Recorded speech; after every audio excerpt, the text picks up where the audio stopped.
plantation donc, que vous allez voir, elle date d'environ elle s'est échelonnée autour du 20 mars à peu près. Pour ce qui est du bloc ouest là, qui est juste derrière nous et qu'on va aller visiter.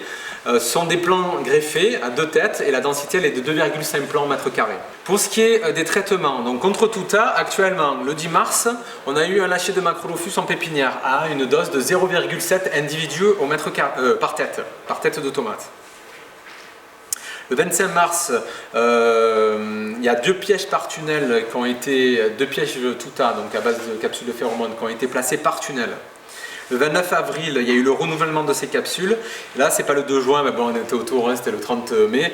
Il y a eu encore renouvellement des capsules. Donc à peu près chaque mois, on a un renouvellement des capsules de phéromones contre Tuta. Le principal auxiliaire donc, à installer, c'est Macrolophus, cette petite punaise.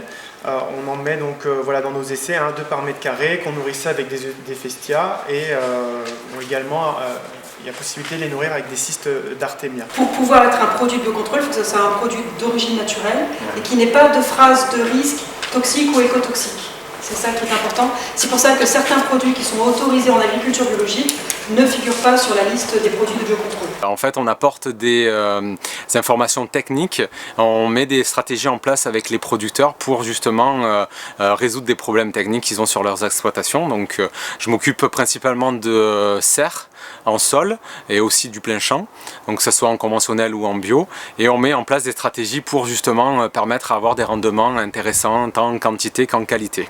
Alors, ce que je voulais dire aussi, c'est qu'en tomate, bon, mis à part, je disais, le dipel, soufre et cuivre. Le cuivre, donc, je passe à peu près à 3 kg hectare, ce qui fait une dose métal d'à peu près 600 grammes à l'hectare. La lutte intégrée, je pense que c'est une réponse pour la diminution des produits phyto. D'accord. Et est-ce que ces modifications ont influencé le rendement de l'exploitation ? Disons que je pense que le rendement aurait été plutôt influencé si l'on n'avait rien fait contre la mouche Tuta. Parce que la Tuta, je vous dis pas, lorsqu'il y a des trous dans les tomates, tous les jours on va acheter des palos de tomates lorsqu'on les conditionne.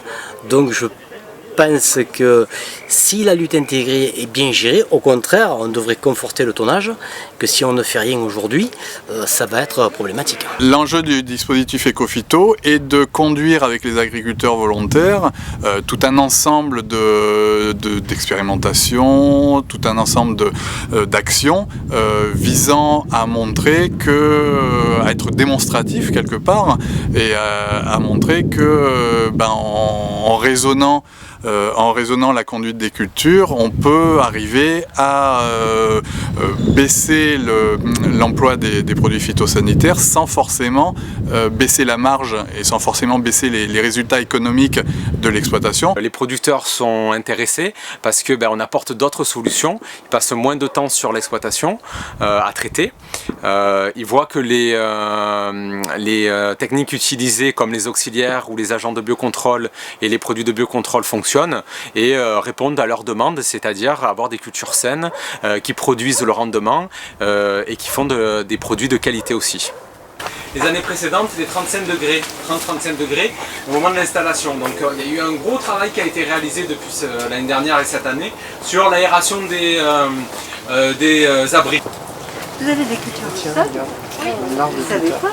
J'ai appris qu'il se passait déjà pas mal de choses. Enfin, il y avait des programmes qui étaient en place par la Chambre d'agriculture, la PREL, le CTIFL qui était déjà depuis quelques années mais qui s'intensifiait et qui avait des résultats qui pouvaient être exploitables et transférables pour d'autres agriculteurs.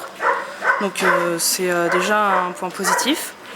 Et puis que c'était, c'est toujours on va dire en évolution. Enfin, les instituts continuent à répondre en fait à l'évolution des ravageurs. Donc il y avait toujours une réponse en fait qui était cherchée par rapport aux problèmes rencontrés. L'efficacité que toi tu peux voir chez tes producteurs dans ton CETA, justement au niveau de ces lâchers en pépinière, tu vois une efficacité précoce, tardive, sur quels insectes? Pour avoir déjà les premières générations, voire à la plantation, il faut compter souvent 45 jours, quoi, un bon mois et demi, hein. C'est très long. Parce qu'on a la difficulté, ça vient aussi de là, c'est qu'on installe les Macrolophus, c'est vrai, à la pépinière, quand on le fait bien, mais si on l'installe dans la culture, souvent c'est des cultures qui sont plantées autour du 15 mars ici, au plus tôt, voilà, et souvent dans des tunnels où il n'y a pas de chauffage, il n'y a plus de protection. Et s'il fait une période froide, voire chaude des fois aussi, on en perd, quoi. On a du mal, un petit peu on en perd. Et c'est vrai qu'avant d'avoir une génération assez importante, il faut attendre maintenant le mois il faut attendre la deuxième, troisième génération. Rien n'est gagné.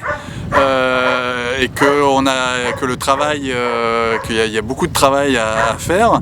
On est parfois très content et très heureux des résultats qu'on arrive à obtenir. Et puis parfois très déçu parce qu'on n'obtient pas les résultats